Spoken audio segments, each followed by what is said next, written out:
They'll march under the same flag at the Winter Olympics, but will sports diplomacy between North and South Korea extend to politics and the burning issue of nuclear weapons? Or is Kim Jong-un exploiting concerns about America under an unpredictable Donald Trump?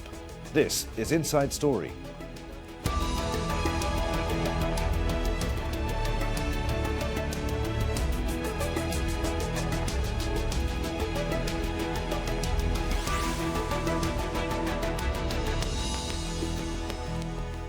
Hello, welcome to the programme. I'm Adrian Finnegan. Athletes from North and South Korea will parade under a unified flag at the opening ceremony of the Winter Olympics next month. And they'll field a joint women's ice hockey team at the Games in Pyeongchang in South Korea. There's been a flurry of conciliatory moves from both sides since North Korea's leader Kim Jong-un called for peace with South Korea in his New Year address, in sharp contrast to his strong warnings directed at the United States. Kathy Novak has more now from Seoul. The Winter Olympics are just 22 days away, and the two Koreas have come to a last-minute agreement that they will walk together at the opening ceremony. The South Korean government says it's all part of an effort to promote this event as the Peace Olympics. But not everyone here is happy. A recent poll found only about 4 out of 10 support the idea of marching under a unified Korean peninsula flag, and others are against the idea of a joint women's ice hockey team. I think we need to carry our own flag. I'm also against the united team because the athletes have worked so hard as a team, so this is not fair. We should be unified anyway, so I think it's a good idea. We are the only separated nation in the world, and I think that's mainly because of political reasons. Some critics have questioned the decision to allow South Korean athletes to train at a North Korean ski resort, which is known as the leader Kim Jong-un's pet project. They worry that South Korea is helping promote tourism there. And while there has been a thaw in North and South Korean relations, these talks have been limited to discussing the Olympics and not the bigger issue of North Korea's nuclear weapons program. So the question remains, what happens after the Olympics, when the U.S. and South Korea are due to resume joint military drills, which always anger the North. Well, throughout 2017, Kim Jong-un matched aggressive words with 23 missiles in 16 tests. And he taunted Donald Trump with his talk of having a nuclear button on his desk, to which Trump, in true Trump style, just had to respond that his was bigger. But Kim's rhetoric towards South Korea was markedly different, even offering a hand of friendship. We should actively create an atmosphere and forward the national reconciliation and reunification. Improving ties between the North and the South is an urgent issue that not only the North and South want, but everyone else wants.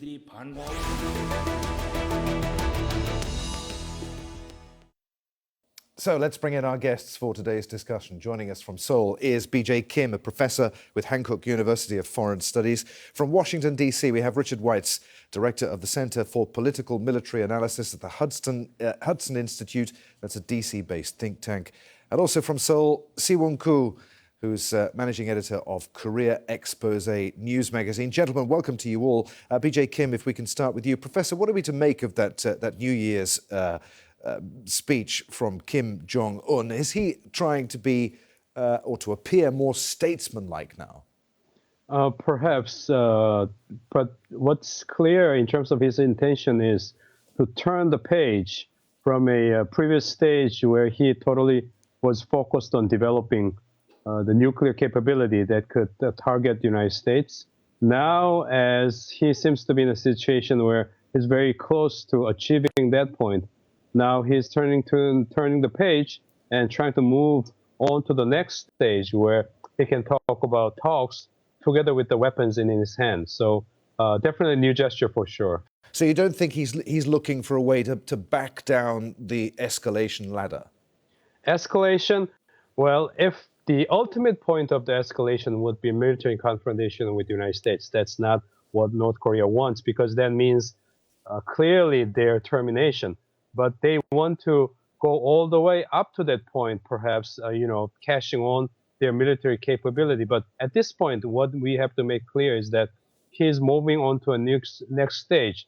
He was focused on building his capability, so tension was rising up. But now, because he's so close to achieving it, he wants to move on to the next stage where he can make a deal at the table with the nuclear weapons in his hand. All right, Richard Weitz, this may have been a propaganda coup for the North, joining this unified team and sending representatives to the Winter Olympics. But is it basically designed to drive a wedge between Washington and Seoul?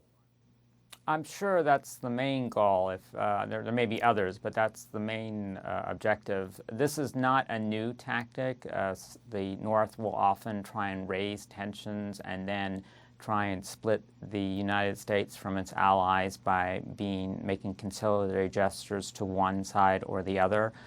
If anything, it's a bit surprising how long it took the North Korean government to do this, since they had the election of a president of South Korea who was more inclined towards negotiating with the North than his predecessor.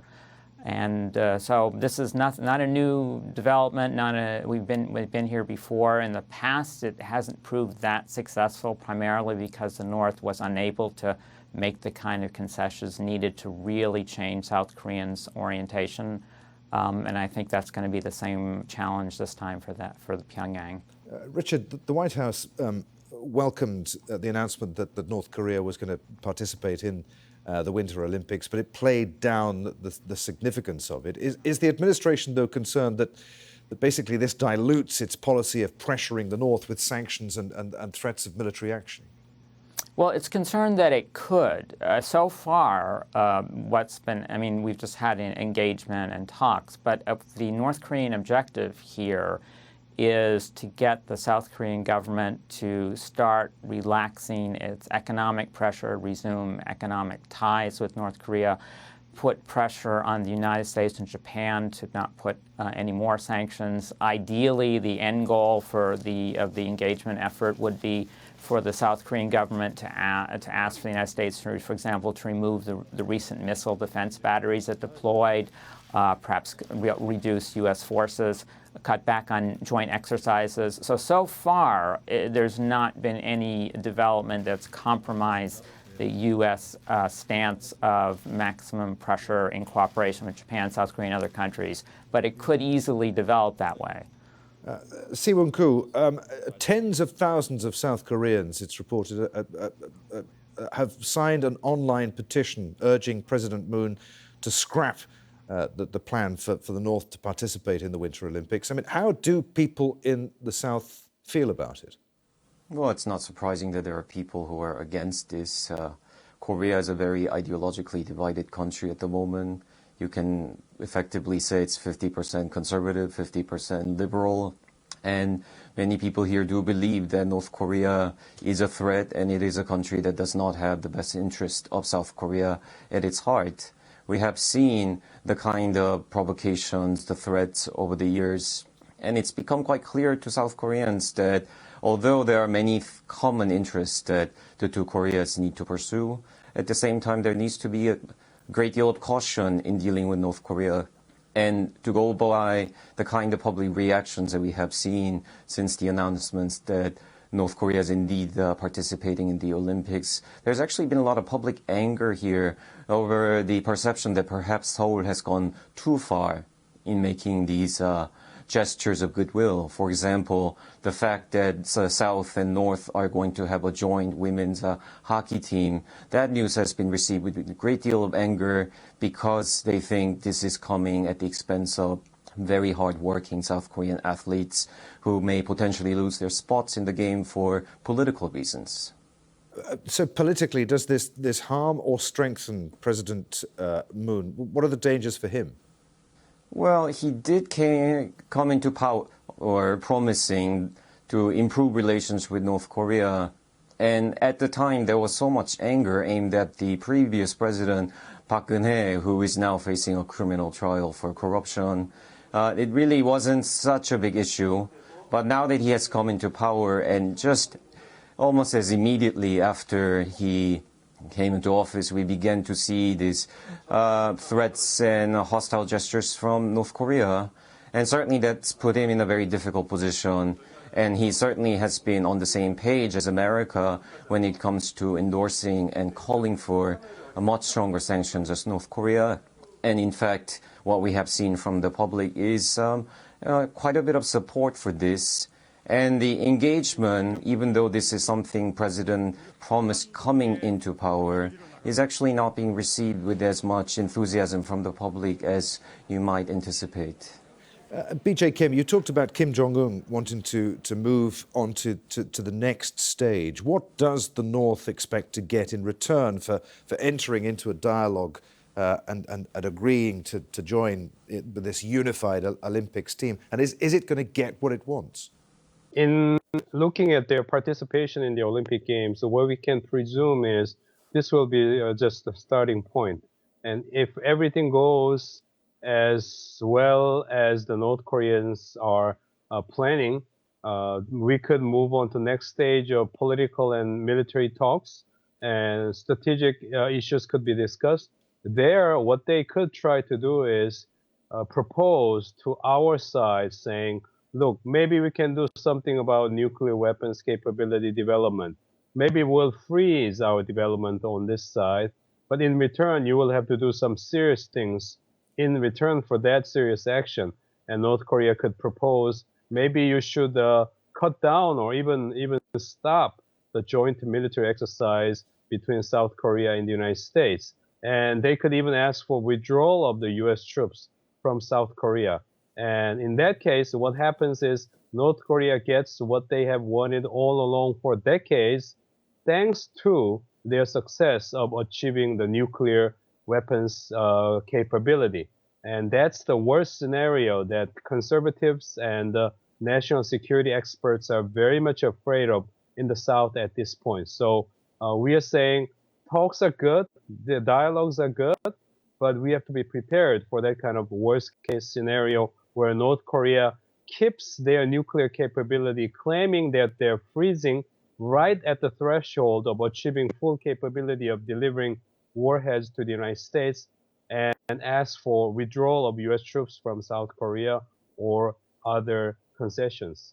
All right, well, let's hear what Richard Weitz has to say about that. Richard, you've got a progressive government in Seoul, a hawkish administration in Washington. Where does all of this leave US-South Korea relations? I would confirm that as our previous, what the previous speaker said is precisely the worry here in Washington, that North Korea will be able at some point to make a quote-unquote concession that it will slow down or freeze the buildup of its nuclear forces, but keep them. And then we have to. It's going to be, as leading to your question, it'll be difficult for the U.S. to force the South Korean government to limit its engagement with North Korea if North Korea offers to freeze but not eliminate its nuclear program. For now, this gap has not occurred. For now, the South Korean government, as even we saw a couple days ago in the Vancouver Foreign Ministers Conference, is insisting on denuclearization. And I think that the U.S. will try and work to keep that alignment. We've seen President Moon change his campaign rhetoric when he assumed office to take a firmer stance on these issues. And so I think this will continue. But there is the danger that it was mentioned about the North trying to maneuver to split the allies in order to obtain its long-term objectives of weakening and undermining the U.S.-Korean alliance, reunifying Korea under its control, and threatening other countries without retaliation, and so on. And the nuclear weapons that North Korea is pursuing is precisely part of that campaign. Siwon-Koo, is there a feeling there in South Korea that the US can no longer be fully trusted? Trump's belligerence on North Korea, as well as his threats to walk out of America's free trade deal with Seoul, is there a feeling perhaps that it's time to move away from reliance on the US, away from the partnership? Well, that is certainly what many experts in Washington talk about the American administration as being afraid of. And it is a very good question of you to ask, because in fact, every time there is this liberal or center-left government in power in South Korea, Washington is very cautious and pays a great deal of attention to any sign that this government may be less invested in the military alliance with the U.S. as perhaps the conservative administrations in South Korea might be. Because from the point of view of South Korean conservatives, this alliance with the U.S. is of paramount importance. This is what keeps South Korea safe from North Korean threat, and it must be preserved at all cost. But if you talk to the liberals, there are reservations about the utility of this alliance, especially in the current climate where there are indications coming from Washington that what perhaps the Donald Trump administration might ultimately want is to use military option against North Korea. And that will mean there will be sacrifices incurred on the part of South Koreans as well. So, in fact, we have heard at least one advisor to the President Moon Jae-in saying quite publicly, although he did say this is his own private opinion, that war needs to be stopped even if there is damage to the alliance. And also, one of the things that the administration is pursuing certainly is building up the military capability of South Korea so that there can be less dependence on the U.S. military, which unfortunately has come to be seen as something that is very integral for the national defense in the minds of many South Koreans here. BJ Kim, do you want to pick up on that point? We hear about the split between liberals and conservatives in South Korea. Is it perhaps not so much the US that some Koreans have lost faith in, but its president? Perhaps so. And we need time to see how the division will pan out later on. But at this point, indeed, there is a clear difference in terms of ideas, in terms of how we understand the United States. But regarding the point about the concerns about the United States, I mean, whether we can trust the United States, there's a different dimension of the same question existing in the minds of conservatives. That is, if North Korea reaches a point where they have a full capability of delivering nuclear weapons to U.S. cities, will U.S. come to rescue South Korea when North Korea tries to subjugate South Korea with their military means? If that means North Korea could actually hit back, and destroy U.S. cities, is United States going to still be willing to help South Korea? So that's the fear of the collapse of extended deterrence on the side of the United States, the long-held, decades-long security guarantee. And that's the fear of nuclear weapons, fear about North Korea's nuclear weapons capabilities. So we do have that trust issue in a very different kind of dimension regarding U.S. Capability and willingness to help South Korea. So that's a very important point to keep in mind. And while keeping those concerns in mind, conservatives at the same time also advocate perhaps we should strengthen our independent defense capability so that we will, over time, gradually reduce the reliance on the United States. And that could be actually best interest for the United States and best thing to do to protect American citizens as well. When South Korea have enough military capability, and even possibly some conservatives say, if we have our own nuclear capability, we could protect ourselves better and we could actually protect U.S. citizens' lives better. So all those different thinkings are going on at this point. All right, Richard White, is the US going to be willing to help South Korea ad infinitum? I just want to build on those really two excellent points by our previous speakers. How I would encapsulate this is there's a challenge in any kind of alliance between entrapment and abandonment. So one of our speakers is concerned that the U.S. will entrap the South Korea in a war with North Korea, and that pushes them to try and distance themselves from the United States and gain independent means of decision-making. Whereas the other point of view is a fear that the U.S. will abandon South Korea, abandon the ally. This could be because, for example, North Korea has a nuclear missile that's able to attack a U.S. city, so the North Koreans could attack South Korea and say to the United States, if you intervene, we will destroy Los Angeles and so on. And this is a common challenge we've seen with the United States alliances since the last half century, that if another country, a potential aggressor, has a nuclear weapon, will the U.S. be willing to go to war to defend a European country, an Asian country, some ally, at the risk of placing its own homeland, making it vulnerable to attack by the aggressor?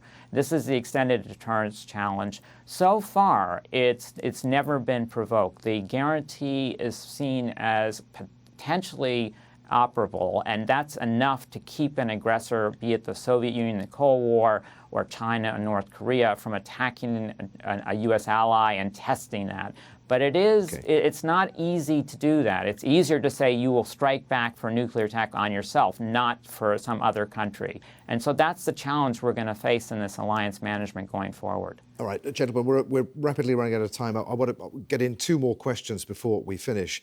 Siwon Koo, is the fact that North Korea is engaging at the moment in dialogue proof that sanctions against it are working?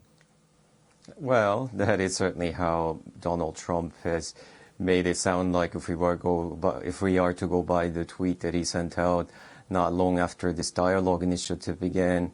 He said, "I showed will, I showed strength. This is what brought North Korea to the table." That is one way to look at it. If you are to look at it from the perspective of progressives, they would say it's not Trump and his threats that really provided an opportunity for this conversation, or rather it's the current Korean government that really opened the door, because it is the one who invited North Korea to participate in Pyeongchang Olympics on multiple occasions, 12 times if I'm not mistaken. So it is that consistent, invitation or gesture of goodwill that has made the difference. I think at least on the official level, what you hear from the government is that it is a combination of both. International community rallied together to put pressure on North Korea and heighten these sanctions. And while at the same time, South Korea made an effort to leave this door for dialogue open so that North Korea would know, even though it seems like it's being threatened from all sides, there are people here who are willing to engage in dialogue. So the government certainly can also claim success to some extent, but there is also the possibility that America can claim credit for what is happening. All right. And BJ Kim, at the moment we're seeing this hint, perhaps, of the possibility of a diplomatic thaw in relations. But what happens in a few months' time? What happens when the South's war games with its allies resume, or if there were to be a change of government in Seoul? Change of government, I don't think that's going to be coming in about 4 years' time. But anyway, what happens after the games, that's a big question. And as we mentioned at the beginning of this program, there is that worst scenario that many of us are keeping in mind at this point. North Korea coming say, okay, we're going to freeze our nuclear weapons development, so in return, reduce your U.S. troops from there, withdraw them, or reduce the size of military exercise. In order to avoid that, I think what we saw happening in Vancouver recently within the ministerial meeting was an effort being made in order to increase sanctions. And in my own personal view, if we can increase level of sanctions, that high level of sanction can be used as a bargaining chip at the table, instead of the question of withdrawal of U.S. troops from South Korea or reduction of joint military exercise being used as the bargaining chip as North Korea intends. So I think we should continue on our efforts to increase the sanctions so that we can have fair and balanced negotiation, if that can happen after the games. Gentlemen, there I'm afraid we will have to end it. Many thanks indeed for being with us. BJ Kim, Richard Weitz and Siwon Koo. As always, thank you for watching. Don't forget you can see the programme again at any time just by going to the website at aljazeera.com. For further discussion on this issue, please join us at our Facebook page at facebook.com/AJ Inside Story, and you can join the conversation on Twitter. Our handle at AJ Inside Story. From me, Adrian Finnegan, and the team here in Doha. Thanks for watching. We'll see you again. Bye for now.